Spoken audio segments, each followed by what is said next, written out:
So it's my great pleasure to announce our first finalist, Anita Byrne from Dundalk Institute of Technology. Anita.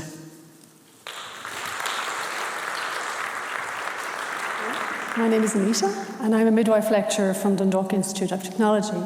And I'd like to thank Daniel and Jess and the committee of the John Kelly Award and our international panel for inviting me here today to speak about my UDL journey. David Rose, who we all know, speaks about how learning and learners are as individual as a person's fingerprint. And even though some of us might look quite alike, how we engage with the world and how we live in this world can be quite different. On screen, you will see my twin sister, Patrice. Hi, Patrice. And although it's fair to say that we share some common traits, but we learn and we live in a world that is completely different from each other, as is the learning process for the learners that we meet in our practice. I'm a midwife lecturer, and our students come from a broad range of backgrounds and experiences. About 70% of our students entered through CAO, and some of them come in through DARE scheme and through the HERE scheme, and about 30% of our students enter via mature entry or further education and training. And a lot of mature entry would be parents who have gone through the birthing process and have decided fairly later on in life that they want to become midwives. So we welcome all of those varied and different kind of learners. Part of being a midwife is to become a teacher. You will become a mentor to the students coming behind you. You will become an educator to the people that we care for, and you will be an educator to our colleagues. So a key skill of a midwife is to learn how to teach. For that reason, I decided to introduce UDL into a module, a fourth-year module, a final-year module, that teaches midwives how to teach. And UDL was the perfect way to teach how to teach. My aim in introducing UDL into this module was that students would develop a strong sense of coherence around their learning. And a sense of coherence means that learning is meaningful, manageable, and comprehensible. And that was my main aim in introducing UDL into this particular module. So I did this through multiple means of engagement, of representation, and of expression. And on screen at the moment, you can see some of the examples of multiple means of engagement, representation, and expression.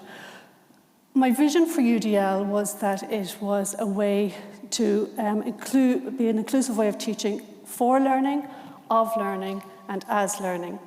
I used peer teaching and assessment throughout the module and towards the end of the module so that students could self-reflect on how they felt their learning was going, and peers could give feedback on that too. I provided concurrent feedback to their learning processes as well. And a real key element of this was that these students would have been mentored themselves, so they had real personal knowledge and a real lived experience of what good teaching practice was. And I got them to harness that. And how I did that was that I employed various types of teaching and assessing. One of those was a living wall, where every week we would complete a flip chart that demonstrated their evolution of their learning as we covered new content. I encouraged a growth mindset. There was no mistakes, any errors or any learning. It was all about increasing the knowledge base of our students. When it came to their expressing of their learning then, I left the choice with the students. They could decide to demonstrate their learning either face-to-face in a classroom setup, or do it in a lab setup, a clinical skills laboratory, or video themselves. And it was really interesting because about 50-50 decided to do it live, and 50% decided to do it as a video presentation. So the next slide shows you some of those examples. So on the left, this is the living wall. Every week we came in and we added to this with different colored pens. And I think a big learning from this is I need to buy more colorful pens because they're a little bit blank. But it was really good demonstration to them of the evolution of their learning as well. On the right-hand side here then is some stills from the videos of students demonstrating how to teach to other students. That's not a real baby, that's a mannequin. So there was no babies harmed in the teaching of these skills. So they were just pictorial examples of what we did. But did it impact the student? Did they enjoy it? Was their learning meaningful, manageable, and comprehensible? So I asked them to complete an anonymous Likert scale related to their level of engagement, their level of usefulness of resources, and the inclusivity of their learning. And you can see here under all three aspects is a score out of 5. The average score for enhanced engagement was 4.5, average score for enhanced representation 4.4, and interestingly, the enhancement of their demonstration or action was 4.9. So that was my quantitative piece. On the other side of the screen is the qualitative piece. These are the words of the students who undertook this module. I'll read it here. A great way of learning. I think it would be useful to utilize it from now on. Took me out of my comfort zone, as I did not like public speaking, who does, and standing up in front of a class, but it felt like a safe and encouraging environment. It was very helpful to be given the option of different learning styles.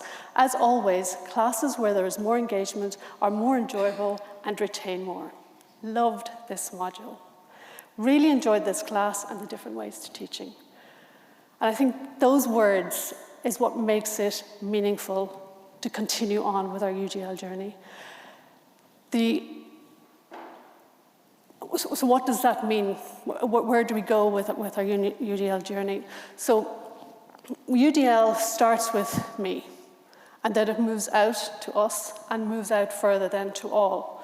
The way I have figured this out in my own mind is I've designed a tapestry, which is on screen as well. And the weft of UDL is threaded through the institutional and collegiate processes. It starts off with me. I will champion UDL in my university, in my college. I'm part of the academic council. I'm part of the subcommittee of teaching and learning on that academic council, and I champion UDL in both of those arenas. I'm also part of a new inclusive learning working group that will embed and seed and embed UDL going forward in DKIT. I'm also collaborating with colleagues, and I've already had conversations on corridors, and 5 of my colleagues are now undertaking the UDL badge.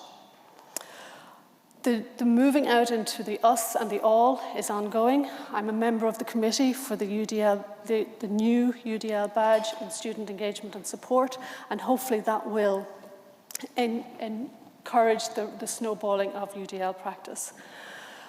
I thank you again for allowing me the opportunity to speak here this morning and to be in the presence of all of you and to hear your wonderful experiences coming after me. So I'd just like to say thank you. Gracias.